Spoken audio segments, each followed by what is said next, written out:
আসসালামু আলাইকুম। স্বাগতম জানাচ্ছি অন্তরীপের নতুন একটি ভিডিওতে। ভারতের ইতিহাস, স্থাপত্য আর রাজনীতির জীবন্ত সাক্ষী আগ্রা ফোর্ট বা লালকেল্লা। মানুষ ভুল করে দিল্লির লালকেল্লা আর আগ্রার লালকেল্লাকে একই মনে করে, তবে দুটি সম্পূর্ণ আলাদা দুটি স্থাপত্য।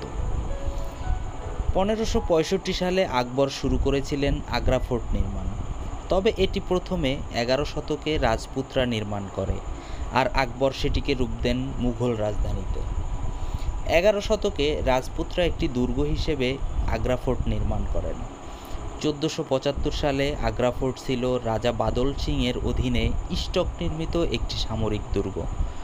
তখন এর নাম ছিল বাদলগড়।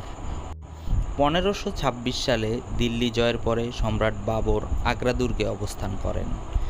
1530 সালে এ দুর্গেই সম্রাট হুমায়ুনের রাজ্যাভিষেক হয়।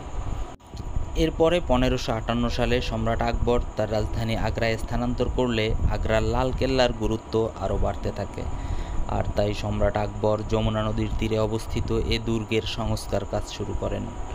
1565 সালে শুরু করে 1573 সাল পর্যন্ত চলে এর সংস্কার। প্রায় 4000 কর্মী 8 বছর অক্লান্ত পরিশ্রম করেন এবং এই দুর্গ নির্মাণ করেন। সম্রাট আকবর তখন রাজস্থানের আরাউলি থেকে নিয়ে আসেন বেলে পাথর। পরবর্তীতে সম্রাট শাহজাহান এতে অনেক মার্বেলের কাজ যুক্ত করেন।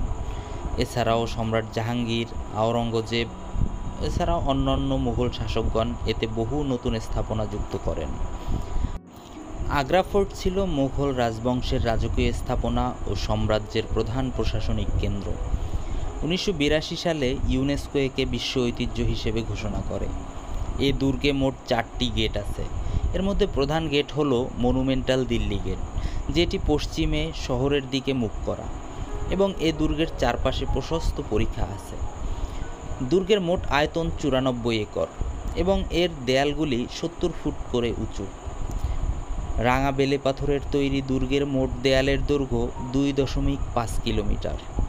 বলা হয়ে থাকে সম্রাট শাহজাহান লাল বেলে পাথরের থেকে সাদা মার্বেল পাথরই বেশি পছন্দ করতেন, তাই এ দুর্গের বর্তমান রূপটি সম্রাট শাহজাহানের আমলেই তৈরি করা হয়।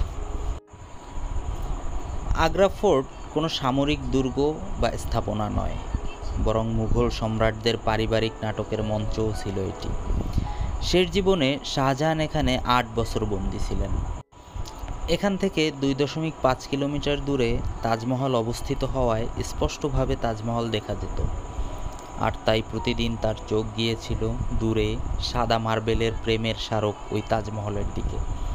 কেউ কেউ বলেন শাহজাহান তার শেষ নিঃশ্বাস নিয়েছিলেন তাজমহলের দিকে তাকিয়ে। হয়তো প্রেমের এমন সমাপ্তি পৃথিবীতে আর দ্বিতীয়টি নেই।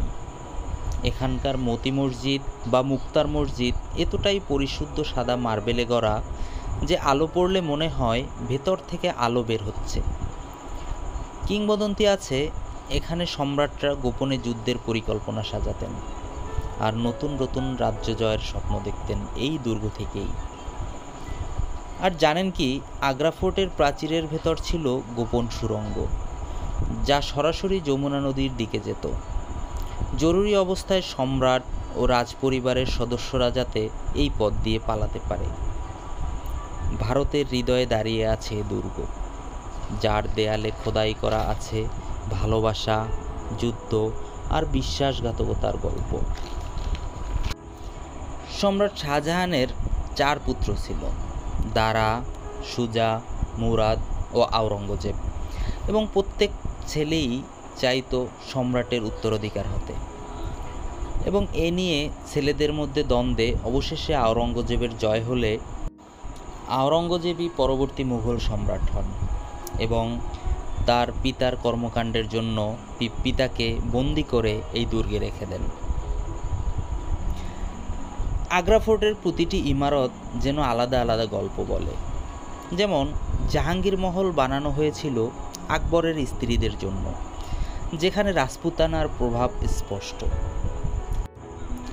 আর দেওয়ানি আম ছিল সাধারণ প্রজাদের সভাঘর। দেওয়ানি খাস ছিল রাজাদের গোপন সভাঘর।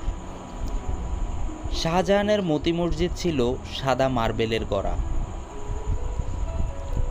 আগ্রা ফোর্ট কেবল প্রাসাদই ছিল না, ছিল সামরিক শক্তির প্রতীক। এখানেই মুঘলরা পরিকল্পনা করেছিল রাজপুতদের সঙ্গে বিভিন্ন যুদ্ধের, দক্ষিণাত্যের অভিযান আর সাম্রাজ্য সম্প্রসারণের।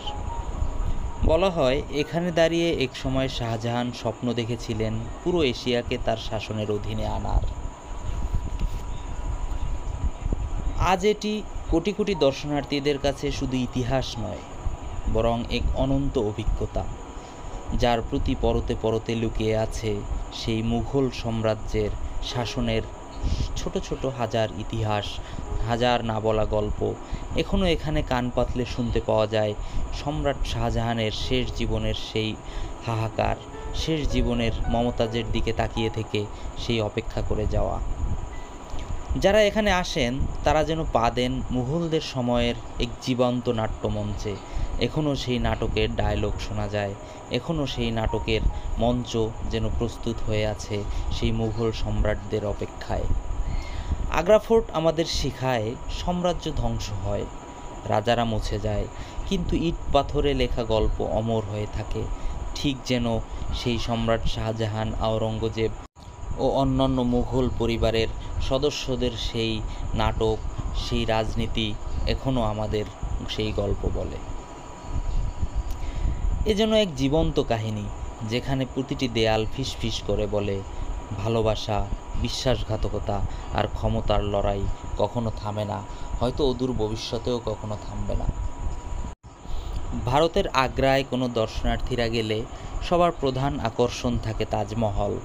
অবশ্যই তাজমহল সুন্দর, তার সৌন্দর্যের কোনো তুলনা হয় না। তবে এই আগ্রা ফোর্টের সৌন্দর্য দর্শনার্থীকে অবশ্যই মুগ্ধ করবে। তাজমহল থেকে খুব কাছে দাঁড়িয়ে মুঘল সাম্রাজ্যের ইতিহাস বহন করে অপেক্ষা করছে দর্শনার্থীদের জন্য সেই মুঘলদের গল্প বলতে, মমতাজ শাহজাহানের সেই ভালোবাসার গল্প বলতে। ধন্যবাদ সবাইকে।